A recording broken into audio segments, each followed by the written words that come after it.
মনোবীক্ষণ polyclinic, চিকিৎসার জগতে এক দশক। এখন এখানে সব বিষয়ে ডাক্তারবাবু একসাথে তলায়।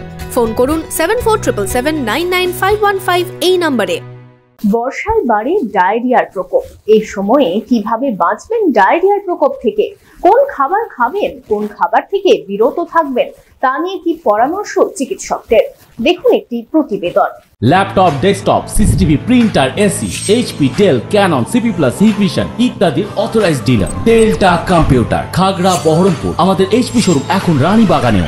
বর্ষা মানে সারাদিন বৃষ্টি, জমা জল। বর্ষাকালে এসবের মাঝে ভোগান্তির অন্যতম কারণ নানা অসুখ বিসুখ। ঠান্ডা লাগা, জ্বর ছাড়াও এই সময় পেটের নানা সমস্যা, হজমের গোলমাল দেখা দিতে পারে। ঠিক এই সময়ে সতর্ক না হলে ডায়রিয়া পর্যন্ত হতে পারে।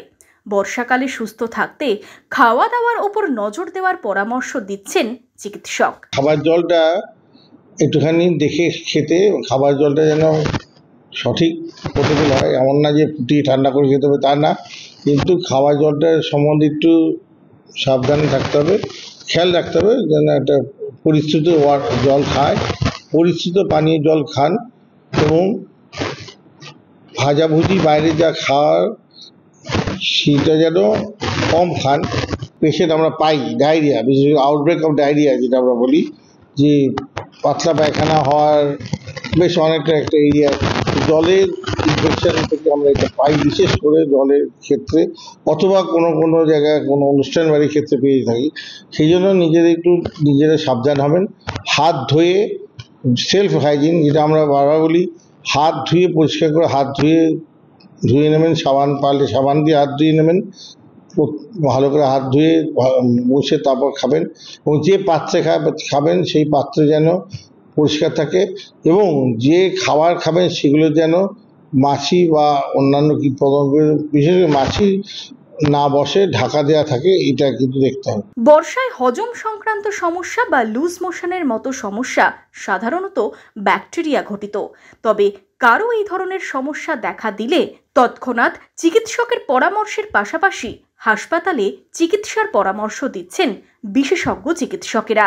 অনেক সময় মাছির উপদ্রব বাড়ে, যারা ডায়রিয়ার জীবাণু একটা জায়গাতে এক জায়গায় সংক্রমণ করতে পারে।